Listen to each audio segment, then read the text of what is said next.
Ladies and gentlemen, welcome back to the PIPCAST, your Pip-Boy supported podcast. Today's episode is sponsored by VATS, taking the guesswork out of life and death. My name is Tony Moe, and I'm joined by my co-host Caedo Genesis for this, the 6th episode of the PIPCAST. This is also our Fallout New Vegas Mod-tastic special, where we'll be covering a bunch of our personal recommendations for Fallout New Vegas mods, while we fight the long wait and the agonizing hype to the launch of Fallout 4 come this November. So actually a lot of news this week as well. It was kind of one of those things where I didn't think about it till like last minute, and I'm like, wow, a bunch of stuff got announced. First and foremost, Caedo and I were just talking about the Fallout Shelter update. Now, I know that neither of us are really huge into Fallout Shelter, but apparently some cool stuff actually happening with that. And I know I have a couple friends who are like obsessively hooked into it. And the funny thing is, it's all of my friends who didn't play Fallout. Like, they're excited for 4, and then Fallout Shelter came out, and they all play that like it's crack. Yep. I was talking to a vendor at the con yesterday, or no, Saturday, Portland Retro Con, and I was like, so you play the classic Fallouts? No, and he's like, no, I just played Fallout Shelter like all the time, and I'm gonna be honest, I threw some dollars at it, just a few, and I'm like, right. Yeah, just a few. He means $500 since the game launched. He won't be getting the Pip-Boy edition anymore. Yeah. But he didn't seem too interested in the like long gameplay type video games either, though. So I guess that's something that does work. You know, people who don't like choose not to sit down, or they don't actually have enough time, or they claim they don't have enough time. You know, it's like, it just seems like an effort, I guess, to sit down and deal with all that. And Fallout Shelter is very short and sweet, which is probably why I don't like it. I hate like leaving things and coming back to them and finding things like all disarrayed. But their latest update added a survival mode, which will challenge the players to keep their vaults in one piece in the wake of a new unspecified danger. There's also going to be a couple new characters. They've got new raider equipment, and then Piper, who we kind of can just speculate is going to be some sort of an important character in Fallout 4. We don't really know who. Radio, companion, so that's cool. They've done that. They're definitely trying to like ooze bits and pieces of Fallout 4 into that, and it seems like it keeps getting more and more interesting. So if you're into that, check out the update if you haven't booted it up in a while. Maybe you're bored as hell at work, and there you go. Survival mode. Yeah, good way to kill some time while we wait. Definitely a time passer. Along with Wasteland 2, which I will still promote the hell out of if I can. Yeah, right? It's just one of those things, man. Everybody's looking for Fallout. It's like, dude, there's good taste of that same world right there. Yeah, it's basically the same world. Yeah, just different. by the same masterminds behind the originals. So actually, I did boot up. Go for it. I did boot up Wasteland, the director's cut, because I forgot I had it. Because it's free for anyone who bought Wasteland 2. But we'll talk. Yeah, if you bought it in 2014, like you can get it for free. It's a free update. So I'll talk more on that later, because I did play that, and I was actually I had to stop myself. Let's put it at that. I was that excited. Bethesda once again giving us more ways to spend our money. They announced the Great War Sale, which is 20% off on a bunch of stuff through Monday, October the 26th. But they're also doing limited edition runs of certain pieces of content. So to start, there's a pretty cool like matte blue slash, it kind of looks like the Fallout 4 sort of aesthetic going on, Xbox One controller. There's only going to be 5,000 of those. That's going to launch on Tuesday. It's wired, actually, which I just read that now, and that's actually really cool. I wonder how much they cost, because I'd really like a wired controller if they're reasonable. Tuesday as of the day before this podcast goes up? Yes. So you guys yesterday will have missed that. Damn it. I'll go back in time. So if you got one of those, because I'm sure they're all sold out by now, it's actually wired, which means you can plug it into your PC without having to worry about a crappy USB cable to plug into the top. Apart from that, there's going to be a Pip-Boy Messenger bag, which is going to be launching today. That's probably also sold out by the time this goes live. A Vault-Tec watch, which will go live tomorrow. There'll be 1,500 of those available, as well as a limited edition version of the Fallout 4 art book, which will go live on Friday, and is going to have 5,000 available. So lots of limited edition stuff with Fallout. They wanted to make your stuff seem more worthwhile, I guess. Apart from that, they are merching us so hard right now. It's weird. I feel like I'm at a concert. Like video games aren't usually like, buy our merch, man. Like, go get a shirt. Yeah, like you need another shirt. And then there's just a big tip jar, like throw $50 bills in here. That's basically the Bethesda store right now, which is fine. You know, if you want to get some cool stuff, there's some. Honestly, there's not like I'm trying to look for actual sales on here, things that I would like to get. It's like almost all of it is like there's some crazy pre-sale stuff. Like they've got a Great War shirt. It's only $16, so you can actually buy that now. It won't ship until November 16th, but those are still available. It's kind of cool. It's got like an old retro sort of helmet from a Power Armor thing going on with it. Let's see. You can also pre-order Fallout 4 and get one of those t-shirts. Yeah, I mean, there's some stuff in here, you know, if you're looking to spend money, basically. There's some stuff on sale. That's all you need to know. So we'll move on from that. Great War sale. Enough sales to cause a Great War. That's why it's called that, I would guess. Great War with you and your wallet, for sure. Right. More marketing. Speaking of more marketing, the Wanderer live action trailer, which you guys should totally go check out. It's only like 58 seconds, so you could totally watch it while you're in the bathroom at work. And no one will be bothered otherwise. It's pretty cool. It's like a mixture of live action. They've got some, you know, CG stuff going in there. It's set to I'm the Wanderer.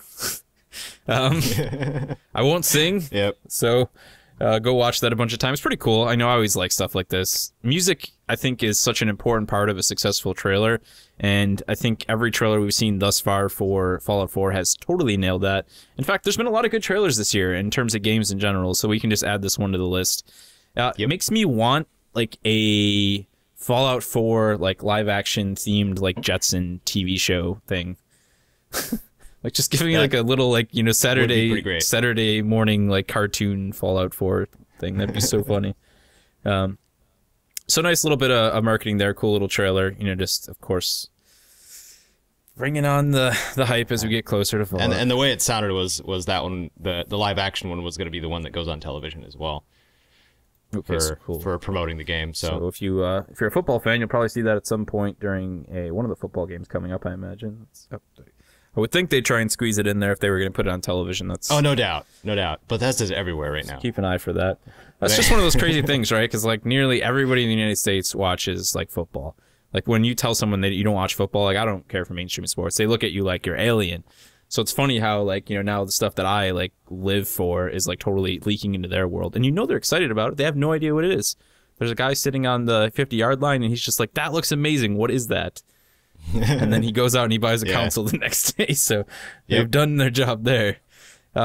We also saw, actually, this is going back a couple days now, October 14th, they launched another episode of the special video series. They did Agility, which honestly, this has been my favorite one so far from a animation perspective. I love basically to talk a little bit about turning off the lights, being smart to sneak up on your opponents, but also letting you know that in Fallout 4, your enemies will be able to do the same thing. So a pack of mole rats climbs out of this hole, turns off the light switch, and then proceeds to maul your character to death. And it's cool to think of mole rats as something more than just really weak enemies that you beat with a poison stick. Well, I think they still might be still among the most weak enemies, but they'll have that attack of opportunity, as I've been experiencing a whole lot in Wasteland 2, that they just pop out of the ground and you're like, holy crap, like, you know, feet from you instead of just like seeing them in the distance or anything like that. So like that part's really cool. Yeah, I'd love to see them, you know, like in more like have the occasional chance to run into like a pack of them. And just have them be smarter about trying to attack you. It'd be cool to be overwhelmed by such a, you know, what we would call a trivial enemy anyways. Yeah, like legitimately being ambushed instead of like just seeing them over the hill or something like that. Yeah, exactly. You know, just spamming your VATS button until they're in range and then killing them with a rifle or something. So that does it for the news, guys. Nice bit of chunk of stuff going on there. I'm sure as we get closer and closer to launch of Fallout 4, we're probably going to see a few more small bits and pieces leaked in there. We did get... and this is actually something we missed out on a while back. There was a solid confirmation on the frame rate and the resolutions for the console, but we're going to discuss that after we go over our mod recommendations for Fallout New Vegas. So we're actually going to flip-flop this. I'm going to give you guys one of my recommendations, and then Caedo's going to move on, because Caedo's a genius, and this is just going to sound way smoother than it did last week. and hopefully you give me too much credit. You guys will totally appreciate that. I just do research. So I'm going to start with my favorite Fallout New Vegas mod. Probably one of the easiest and smallest mods. You just would never think of it. But New Vegas Bounties. Basically, it lets you be a bounty hunter. And I love the idea of bounty hunting, and it's super fun in New Vegas. Honestly, one of my favorite mods. I strongly recommend it. There is actually already a second version out as well. So if you get this one, then there's like more. There's an updated version of it that added even more stuff in. It fixed a lot of issues. I mean, now is just like the best time to play this mod. And if you're into that, just totally recommend it. There's also a mod that I'm going to talk about later on that pairs perfectly with this, but we'll talk about that when we get to it. Yeah, it's straight up mercenary, kind of like Skyrim's Radiant quest system for doing various things for the Jarls, kind of like that. Yeah, right? They touched on it in 3. Remember, you could there was the quest where you could turn in people's fingers basically when you killed them. Oh no, the perks, yeah. Yeah.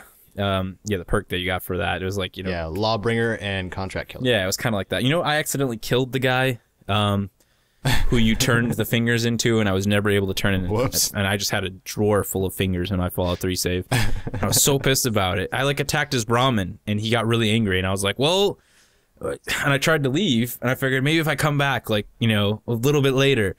That does work sometimes. It didn't work this time. I walked in the house, I'm like, everything's okay. Next thing I know, he runs out of his room like, you son of a... And I'm like, all right. And then I just critted him in the face with the shotgun.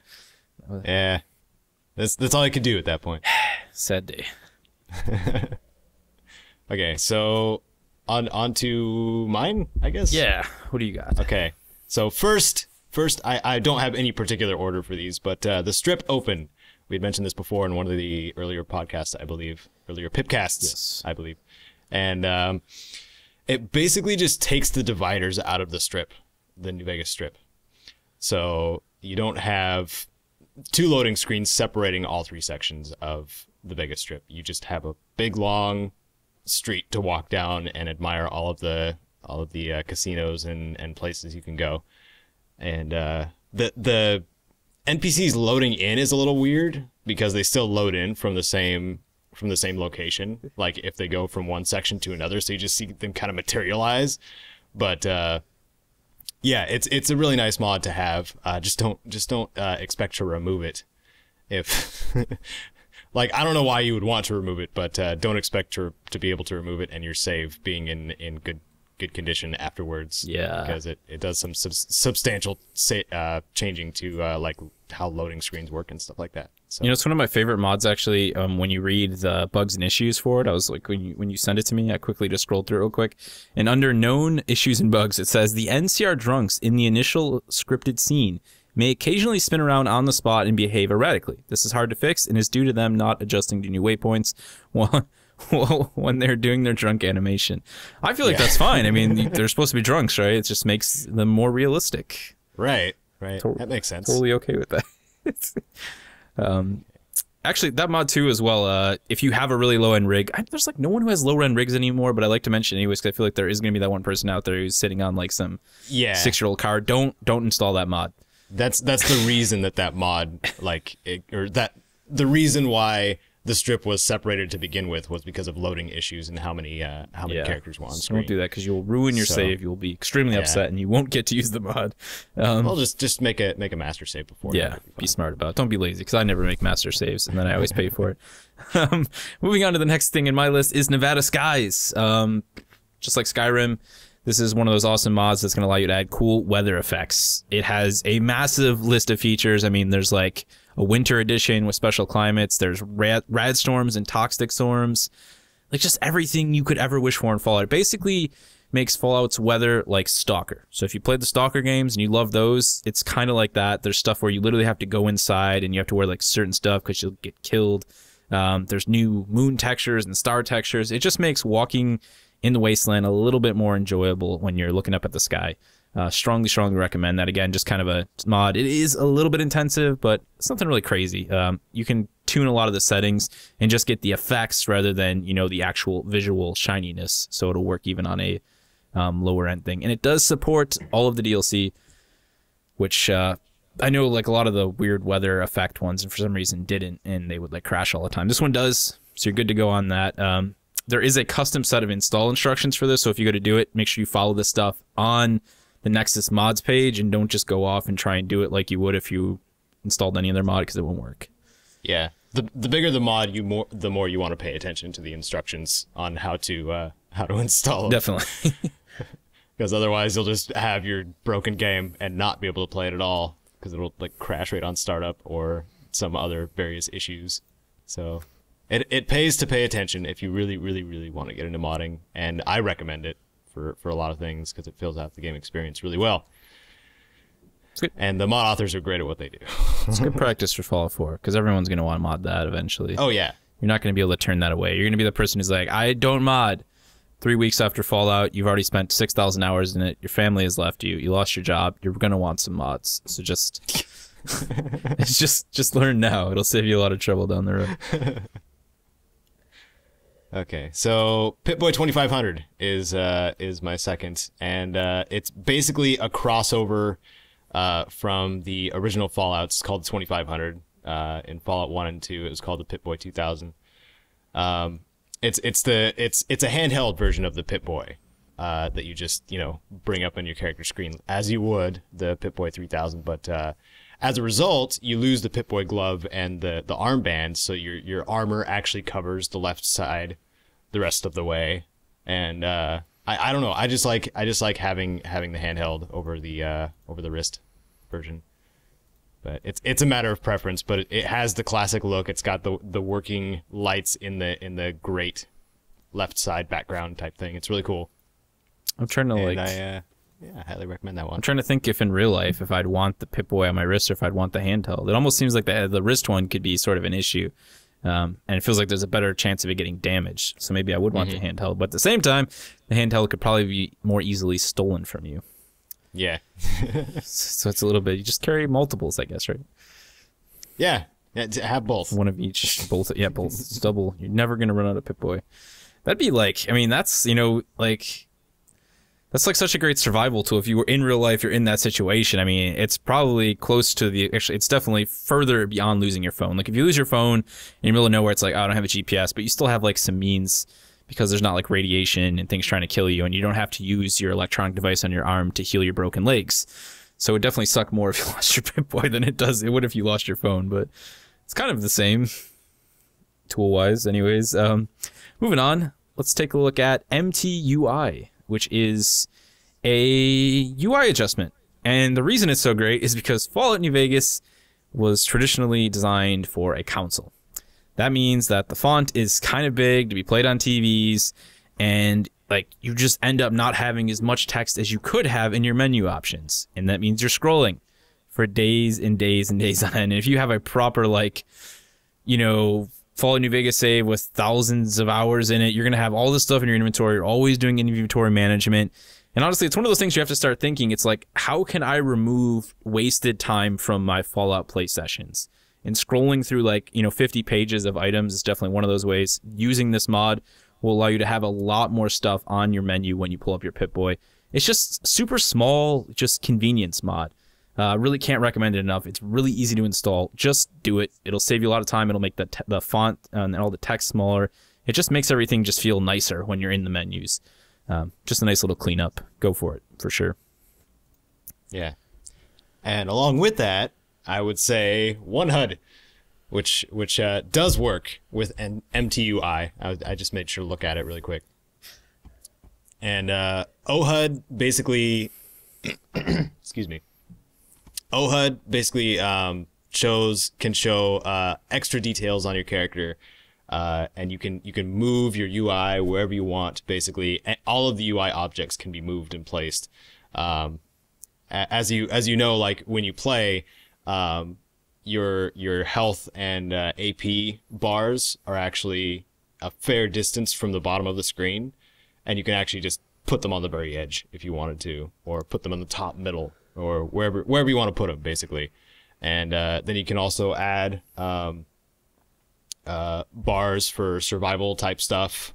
So you can add, water levels, food levels, and radiation levels and that kind of stuff. Inventory space, like you can have that all in your HUD if you want to.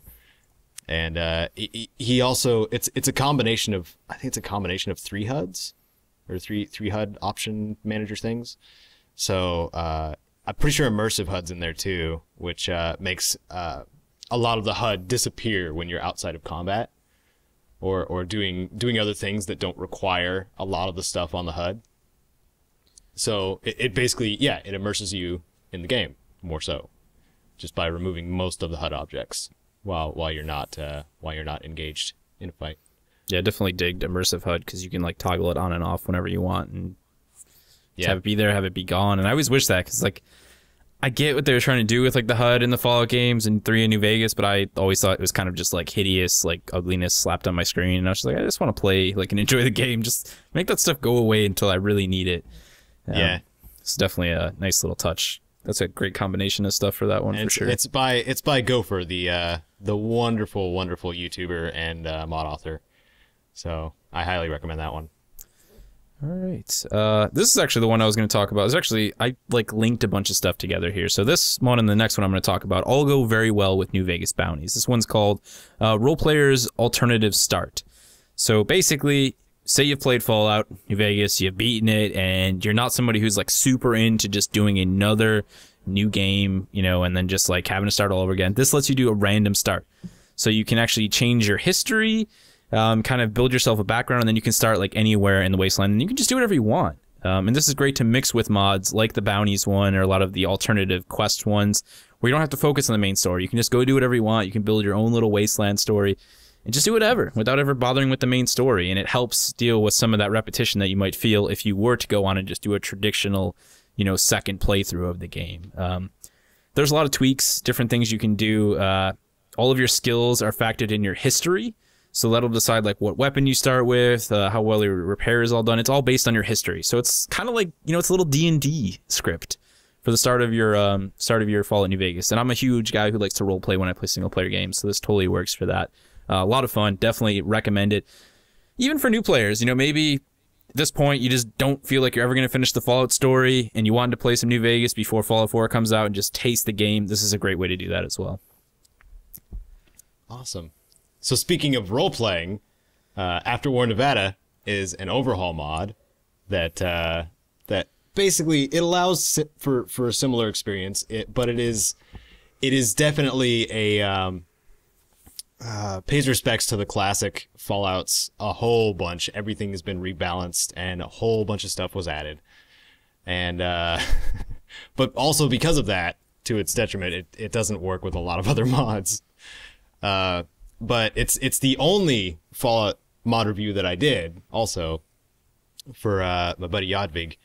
He spent an outrageous amount of time getting this to work and everything, and I recommend it because you can start at the beginning of the game with any various amount of characters, various archetypes of a character, and it starts you in a different location depending on the archetype you chose. So it's yeah, if you want to start the game as a different person, not the courier, you can start as someone else, as yeah, the role player's adventure start similarly. But they had he's got a lot of classic stuff in there, like the classic Gauss weapons, and even like new Gauss weapons, which are ridiculous. You can get a Gauss minigun in it. It's ridiculous. But you can also get Sunny Smiles and Marcus as companions in it, which is really cool. There's a lot, just a lot of stuff. Yeah, I mean, it's like if we read it After War Nevada, it'd be like 2 hours just to read everything he did. Just check the link. I'm telling you, like, you will see how much work this one guy has put into this mod, and it's got sprinting and a lot of the other stuff too in there. I think it's got bullet time in there too. Yeah, bullet time. Yeah, it's just insane, dude. Yeah, pretty crazy mod. But it's one of those ones like I really want to do it as a let's play, but at the same time I don't know if I have time. It's just a lot. Because I'm already doing the Fallout 3 one. I'm not gonna play 3 games at once. That seems like a bit much. I think so. Just a little bit. Cool thing about Yadvig, he already said he's actually just updated on his Nexus Mods page that he is going to be doing stuff for Fallout 4. And that's exciting. Oh, yeah. You know, it's cool to see his confidence talking about how long he's been modding and stuff, and that he's like super... I talked to him recently about that, actually. That's awesome. We need to, yeah. He sounded a bit grumpy about Fallout 4's skill set, or perk system. He was like, darn it, I have to rework the whole thing. And I'm like, just wait until you experience it first. Yeah, well, who knows? You don't know until you work with it. Hopefully when he works with it, maybe it'll just be the greatest thing ever. Probably not, because it's a Bethesda game, but it'll probably be really terrible, but they'll find a way. They always do. That's what makes modders so great. That's true. So the next mod that ties in with my whole role-playing little thing going on here is the Goodspring Shack. Very simple mod, but very cool, especially if you're going to play the game on hardcore mode. Basically, it allows you to have a small shack that can be used as a house by the player right from the get-go. It's going to be located to the northwestern border of Goodsprings, underneath the cliffs. You just have to do a small unmarked quest. There you go. Activate the door. You now have your own little house. Again, man, it's just cool. You can roleplay from it. You can go back and forth to the house. You can drag dead bodies to it and be a mass murderer, serial killer, and you can just, roleplay to your heart's content with your creepy little shack right next to Goodsprings. All about that one, actually. It's quite freaking cool. Awesome. Ties in well with the other stuff, so definitely check that one out if you're looking to have a more freeform playthrough of the game with some of those other mods that I mentioned. Yeah. Okay, so Sprint Mod, I mentioned it was in After War, Nevada, but Sprint Mod on its own is a great mod to have because it adds a sprint button. You can sprint in the game in Fallout New Vegas, and it's really nice. And what it does is as they've shown in Fallout 4 as well, it uses up AP as you sprint. And this is before, or even during Fallout 4's development, that mod authors were already doing this, so we can tell that there was inspiration taken from the modding community for Fallout 4.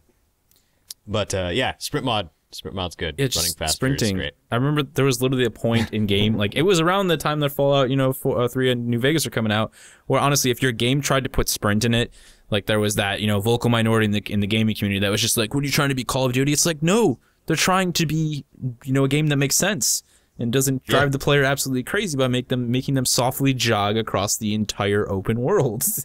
Yep, sprinting should be there, plain and simple.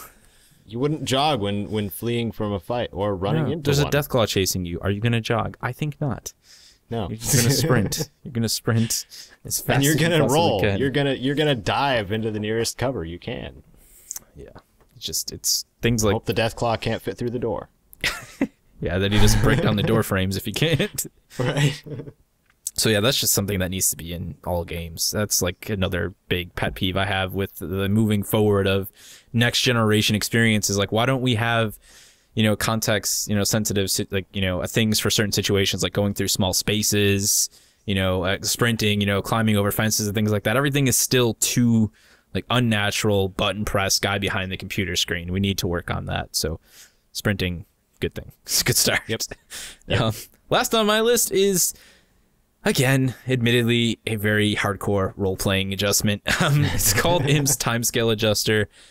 Basically, it adds a menu that allows you to increase or decrease your timescale in increments of 1 to 5. All that really means is that you can adjust the game's timescaling to make it so it's something that's easier to identify. It also has some stuff for hardcore mode. So you're going to be able to mess with the rates, the scales on things like that, like when you get thirsty, when you need sleep, when you get hungry. It's just a role-playing thing, basically. It just lets you tweak all these small settings to make the game feel more alive, more aware. Because for me, honestly, before I had this mod, it was like a different game. Like New Vegas and 3, you kind of just play it and things get dark, things get light. You never really pay attention to any of that. With the time scale, you can have a clear-cut idea of, okay, the sun's going down, and I don't know, it makes it cool, despite the fact that nighttime and daytime don't have that much of an effect on your gameplay in New Vegas. It's just a nice little role-playing option. For the role players out there, it's a nice little option. Definitely add it to your list. Super small, easy to mess, and easy to tweak. Just simple stuff in the console commands. Really easy to mess around with and, build your perfect little time scale for your own Fallout New Vegas experience. Yeah. So that does it for my list. You've got one more, Caedo? Yes. Waistline Clothing High-Res Retexture. This is alongside NMC's textures, which I talked about in the last PIPCAST. he has one for New Vegas, by the way, too. But we have waistline clothing high-res retextures. What is it? 110 outfits in the game, with high-res versions. So it's not like just an entire like change to them. It just makes them look way better, or close to photorealistic, or as close as they can get without destroying everybody's RAM. But it looks, yeah, it makes all the waistline clothing look really well. Goes great if you like just maxing out as many of your textures as you can. So like combine this with NMC's textures and maybe some of the armor retextures that you can. There's plenty out there. But just find what makes your game look pretty. That's what I recommend. Yeah, I always dug this. Usually what I go with. It's like that is probably some of the biggest problem with the Fallout games was that a lot of the details, or like that's where you really see the low texture stuff, and you get over it. It's like, but once you realize there's mods or you can just make it better, it just completely changes the game. And this one was awesome. It made wearing a lot of the like more mundane clothing that much more enjoyable because it just looks so cleaner. Didn't look all muddy. Yeah, like the seamstress was working with pixels. Oops. Yeah. All right, so we do have a little bit of discussion. This is kind of going to be a console-focused thing, but it definitely ties in with PC in general. So as I said earlier... Darn it! As I said earlier in the show, a while back there was like a confirmation as to the frame rate and the resolution for the Xbox One and the PlayStation 4 versions of Fallout. So the Xbox One is going to be running at 720p unless they somehow manage to make it 900p. PlayStation 4 is running at 900p, and they're both running at 30 FPS. So this is kind of just, Bethesda straight from the words of them, like, okay, this is what we were able to do, and that's it. Yeah. So they did what they could. Yeah. Kind of thing. Like with the hardware that they were given. Their sacrifice for the 60 FPS was they said, like, we had 60 FPS for a lot of things, but we wanted to do more mechanics. So we then saw the implementation, like all the things to start implementation, like the ability to have, your own settlements. That all led to the 30 FPS thing. And of course, that's going to be a huge debacle. Some people are okay with that. I play games at 30 FPS. I mean, just some console games are in 30 FPS. They've been like that. And this isn't a competitive first-person shooter. It's not a Twitch game. So obviously, you're not going to see the effects of that. It doesn't mean that I, myself, as well as a lot of people, really do enjoy 60 FPS. That's why I'm probably going to buy it on PC, because I know I can run at 60 FPS. So it was a little bit disheartening there. But I think it also brings up the discussion that we have to remember. We're going into Fallout 4, and there's a lot of talk as, just the Fallout 4's visuals and the requirements. And we have to remember that, like, this game is being developed. It started development, when there was a big change in the industry. And sadly, it's taken way too long for people to leave behind the old consoles, and that's affecting everyone. When a new console generation is supposed to come out, that's supposed to be like rejoicing for everyone. Console gamers get a new console. The PC people, stop having to worry about hardware, games being developed cross-platform on systems that have ancient hardware compared to theirs. Obviously, consoles are always behind, but it's the optimization that matters. So that's taken way too long, because we're still seeing games being developed on the Xbox 360 and the freaking PlayStation 3, and I just want to go to everybody's house who owns one of those things and doesn't have an Xbox One and just throw it out the window. Just be like, dude, stop buying games on the 360 so they'll stop making them. Because obviously that's why they keep doing it. So... I mean, I know that's not the case with this, but we just have to remember that there was that crossover, and Bethesda was no doubt, has been working on this game on a multi-platform scale, 2 consoles plus the PC, all while learning new hardware for both the Xbox One and the PlayStation 4. So yeah, it's like, I think people are just gonna have to deal with it. I've seen like a few things back and forth, like, come on, Bethesda, you could make it better and stuff. And it's like, it's just the way it's going to be. There's nothing we can do about it at this point. And I don't think that should let, that ruin your enjoyment of the game. I mean, even though I'm a PC gamer too, like recognizing where the highest quality is going to come from, like if you can, you can sell your console and your games that are most likely, if they're good, they're ported to PC also. So just, sell your console and get a PC and get a controller if you miss having a controller. Yeah, like it's and you have so much more potential with a PC. I mean, I don't like spouting the master race talk, but really, like, you'll have it for a while, for a longer time than you will a console too. Yeah, you have to because expect consoles cycle really quick, and PCs you can upgrade. Exactly. You have to expect limitations on a platform like that. You don't have control of. It's like if you want no limitations, the only limitation being your wallet, then you need, PC is the place to go. Yeah. I don't think 30 FPS is going to affect the thing. I think that debate is finally actually coming to an end. Like, there's this huge thing where that's all anyone in journalism wrote about, because we all know journalism is just like the daily news. They just write about what gets clicks and not what matters and not what's entertaining. Yeah. It's like frames per second. What is the game good? Tell me if the game's good. Yeah, that's I think what that I is want the to know. biggest thing to talk about is that they made that sacrifice based on the implementation of gameplay mechanics that are no doubt going to be awesome. Right. They were like, no, we want to do all this stuff with the power armor. We want to do settlements. That's fine. I'll take the trade. Give me 30 FPS. Give me higher PC absolutely. specs. Whatever. Just make all that cool stuff happen. Gameplay. The journalists make it seem like it's impossible to play a game at 30 frames per second. No, I did it at 20 for years. Say we all did it at very low frame rates for a very long time. It's so good. It's just fine. Cool thing though, Bethesda was very direct on how that's going to be locked 30 FPS. Which is good, because that means that they've really taken the time to at least focus on nailing that target for the consoles. So I'm happy about that. I'm happy about that. Good. The one thing I am interested to see, as much as I love Bethesda, is like, are we going to have this just nightmare of bugs for any of the platform releases? Because Skyrim didn't do well. The development was longer, right? I think it's the same as Skyrim anyways, I believe. I mean, I know they've been planning longer, but I think they said it was close to like the same development cycle. That being said, they are working with an engine that is now much more refined. They've spent more time with it, I know the creation engine's old, but they did big changes to it with Skyrim. Yeah. And a lot of those changes definitely screwed with...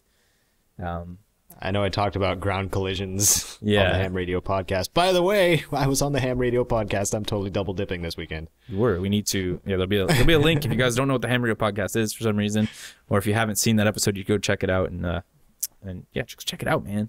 Ham Radio podcast. You should. Mr. Matty Plays, Caedo, a bunch of other cool people there. And Matty was like, I'm quoting him, I'll do it. He was like, yeah, I'm totally down for joining the PIPCAST. Just let me know. So maybe we'll have him on here too. It'll be awesome. That'd be awesome. I was thinking, yeah, definitely. We need to get him on here. That'd be cool. What were we just saying? There's something I was going to say about what you just said, and I can't remember now. Console, PC, FPS. Oh, the bugs and stuff. The one thing that I always do think back to is, like, Obsidian and them, they had their big debacle, after New Vegas. And I remember one of the devs being quoted, saying that they told Bethesda the engine was crap and they didn't listen. And then New Vegas had all those bugs and stuff. And I'm just like, so this time it's like Bethesda needs to, fix the issues and not have that, because if not, Awesome. it's just going to be like the return of that, the dude from Obsidian just telling them like 10 years ago, like, I told you, it's crap. And Obsidian still did like a bang up job with the engine, regardless of how much time they had. Yeah, considering everything, it's still...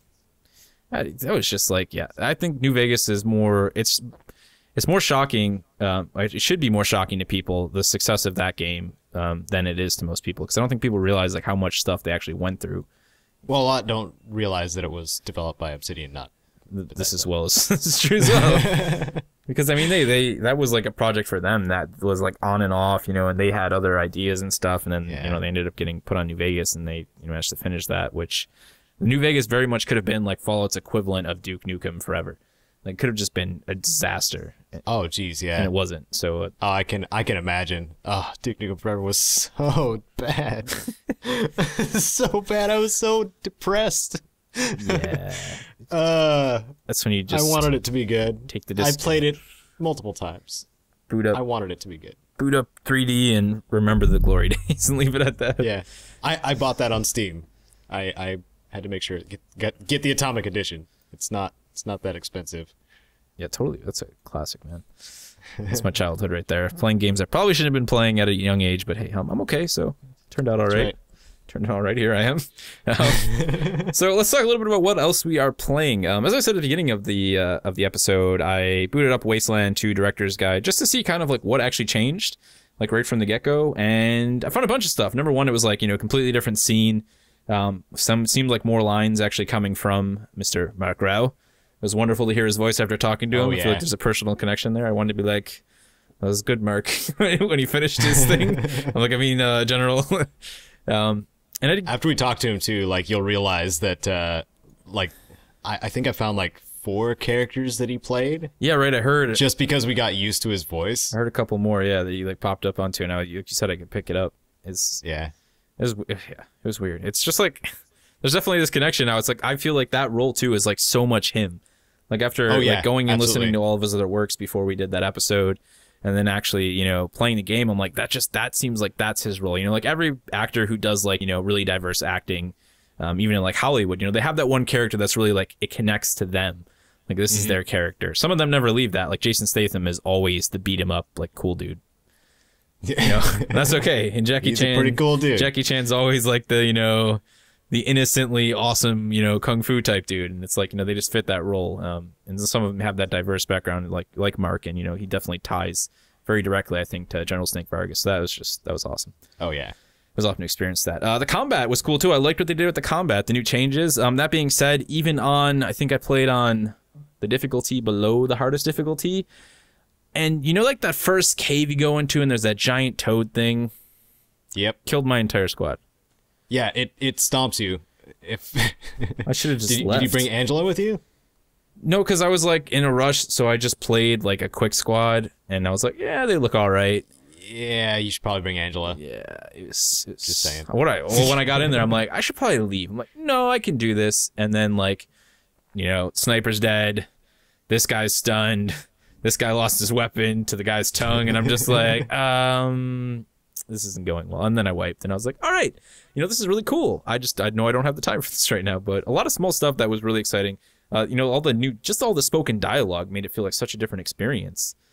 I was like, holy crap, like this just feels, and it definitely looked a lot better as well. Like we were talking about with so much better. The menus, like the small tutorials, the game just felt like it was way easier to pick up and like instantly get into. I did try playing it with the controller just for the hell of it.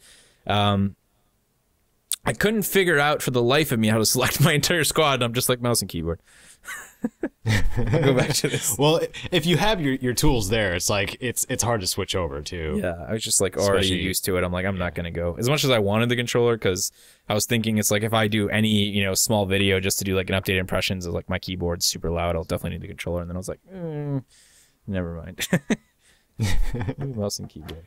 You can always do voiceover later. Yeah, if I did do like an impressions thing on it.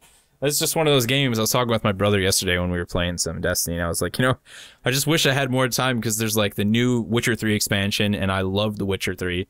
Like, it's such a huge world that I haven't even finished exploring. Like, I didn't even go to Skellig, which is the last island. I'm like, damn it, like I want more of that game. I just don't have the freaking time. It's driving me crazy. And then I was telling him, like, now I got Wasteland 2. I was like, and I won't even talk about the list of games in my Steam list right now that I'd love to replay, go back to. And yeah, now in less than a month, we got Fallout 4, another freaking world to explore, big one.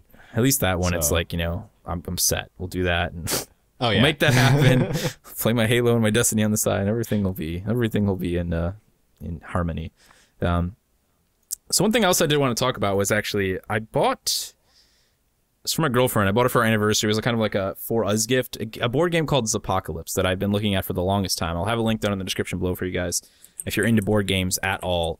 I strongly recommend this one. So Apocalypse is like a RPG / like it's like like extra light D&D with zombies, and the idea is that you actually have a board that has different pieces that get put down, and it's more of a PvE type thing. So you're playing with a bunch of other people, and they have you can have up to 4 players, but you could pair up. Each player has their own squad card, and they can have a certain number of characters. It's like, it sounds super complex, but basically the idea is you have 4 stages. The first stage is you get your characters all set up and stuff. You get ready to go, figure out what you're doing. Second stage, you actually have the opportunity to feed your characters if they need any food, and then you fortify your base. So actually on the map, you build fortifications at the cost of resources that you would have gotten on your first turn. And then after that, you actually go into like a combat phase. So after that, there's a bunch of zombies that will spawn on the map based on your story scenario. So there's all these story cards you pull up, and they tell you a story and a situation, and you make decisions based on that. and that'll decide how many zombies end up spawning. And then it's an endless. You loop the last stage. So stage 4 is combat. So you keep looping that. Basically, you move your characters, and you get 2 sets of turns. You can do 2 different actions, and you attack the zombies, and then the zombies have a turn. And the zombies like always aggro towards your base, your hideout and stuff. And it took forever because we were learning how to play it, like when we played on Sunday with my family, but it was like super cool. I was like, this is awesome. This is just this perfect combination of like, you know, the stuff that makes video games really cool mixed into a board game. And I know it's like there's reviews all over the place for this, and I see some that are like really great and some that are really low. And I think I can understand some of the people were saying like that combat phase I was talking about was a little bit too like dragged out, but I think a lot of it has to do with the first time you learn the game. The first 3 stages literally take 3 hours to understand completely. And then once you do, it's like, oh, that's actually really simple. But yeah, that sounds pretty entertaining. I think it's like, to me, it was like the perfect board game if you're somebody who's like a big, you know, you're into games a lot more, and you have family members who like board games, but their idea of board games is like Clue and Life, and you're like, damn, I just want to kill myself if I have to play one more game of Life. How can I get them into something that's more, you know, my style, but also is easier for them to learn? I would definitely say to check that out. It's not super expensive. It's like $40 or whatever. So just something I would strongly recommend giving a go if you're looking to kind of drag your family into some of your shenanigans. Drag your family down with you. It's great plan. Yeah, just make sure you have a very patient family, because I imagine that tempers, especially if you start backstabbing each other. It's like, yeah, that you can do that in that game. Just play as a team. That's great. It's a safe way. So what have you been playing, Caedo? I mean, I know you've been jamming out to Waistline 2. You did some streams recently. Pretty much. You got your guides up there. What happened was, like when we recorded the last podcast, I was like, yeah, just waiting for the review copy, and then I got it, and then yeah, that's pretty much what I did the whole time after getting the review copy, minus the other, you know, events and stuff that I was going to and doing.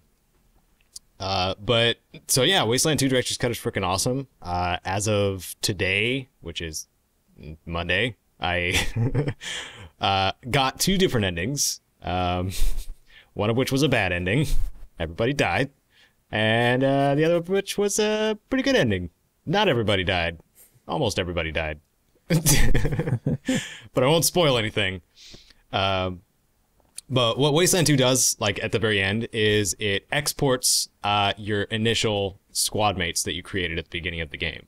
So you can start the game again, but you can use that character or characters, those characters from that previous game over in the new one, with all their levels and skills that they had acquired in the previous one. All the equipment is gone, but you still have your experience with those characters and stuff like that, and that's really all you need if you're at a certain level, because you're just like, well, time to just walk through everyone, because I start up with my main again, and I'm already at high pool, and it took like less than an hour. Because I was just he's an unarmed character with a maxed out critical chance, so I crit every single strike. So he started with a sap club. Even though it's like the weakest unarmed weapon, I'm still, you know, punching everybody for 50 damage or more. So I can literally kill 3 people with 1 turn. It's pretty ridiculous. I recommend melee characters highly. Sounds insane. You just never feel like melee characters would be that strong in that game. That's awesome. Yeah, just make sure their strength is above 6. Otherwise, they're not going to hit that hard. Gonna get owned. So, and yeah, I streamed Wasteland 2 Director's Cut after I put out the guide, the squad creation guide, in case you were wondering, like, how do I make a squad? Should I use the preset squad? Yes, you can, but I recommend, you know, making one. But yeah, I spent an outrageous amount of time on that guide. Probably the most time. I was checking with Tony, being like, hey, wonder if I can cram all this information into 10 minutes. And no, I couldn't. It ended up being about 13. That's not too bad then. But 3-minute leeway. It's still not. Yeah, it's still not as bad as like I look at other content creators, like how they do their guides too, like every once in a while, especially when I start a new series, just to make sure like what I'm up against, not really against, but what I would do better, what I would make sure to cover, you know, that kind of thing. Because as a content creator, you have to raise the non-existent bar. So the bar that you set, basically. So yeah, anyway, the squad creation guide was the most research I've done on any of my guides. Any of them.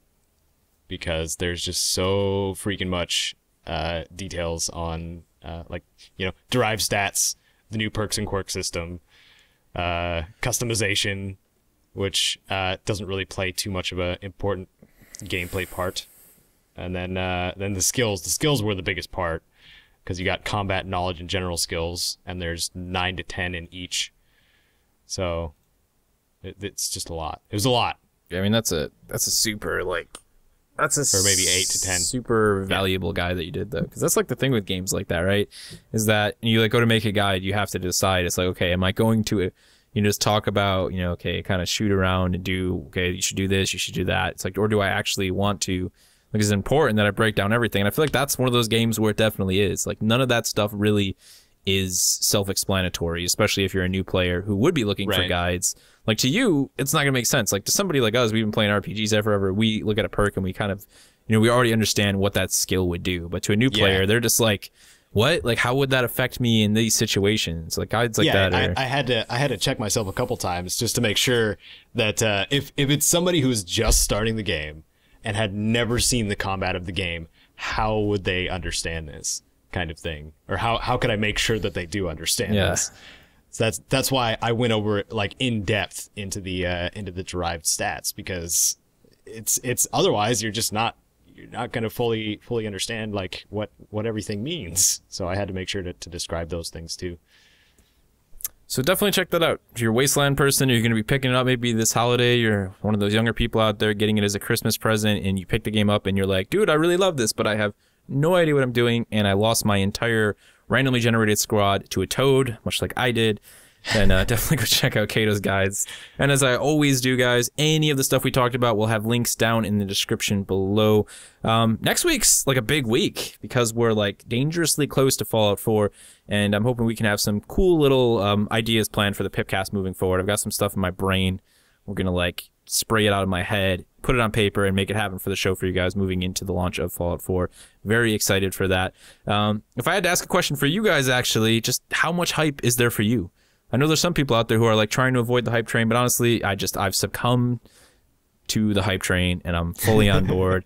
And I've just been telling everyone at work about Fallout 4. I'm like, hey, you're gonna get Fallout 4? You should buy a console, get Fallout 4. You don't play games? You should totally play Fallout 4. So let us know the level of your hype.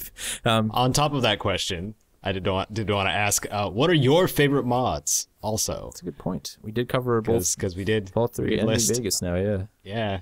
Did list both of ours. What's yours? What's yours favorite? Your favorite? My favorite mod. Yes, you should. Yeah, you guys should tell us. Don't tell it. Don't listen. You don't want to know mine, because I'll never. It'll just be some lame role playing mod you won't care about. So tell us your favorite mods, and that's actually gonna be exciting, man. You know what I'm really interested to see is just how soon we can do a Fallout 4 mod episode.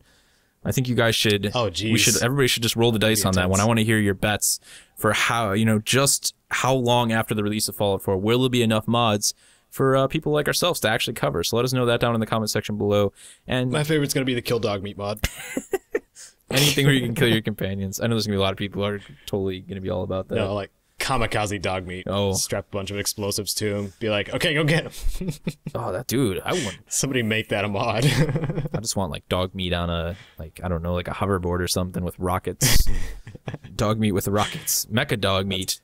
There we go. There you go. Yeah. And then he can attach to the power armor. It's like freaking Zoids or Power Rangers, whatever era you grew up in. Make your own reference for that one. Thank you guys for watching this, the 6th episode of the PIPCAST. If you have any other questions or feedback for us, as always, feel free to leave it down in the comment section below, and we will see you in the next one. You all have a good one.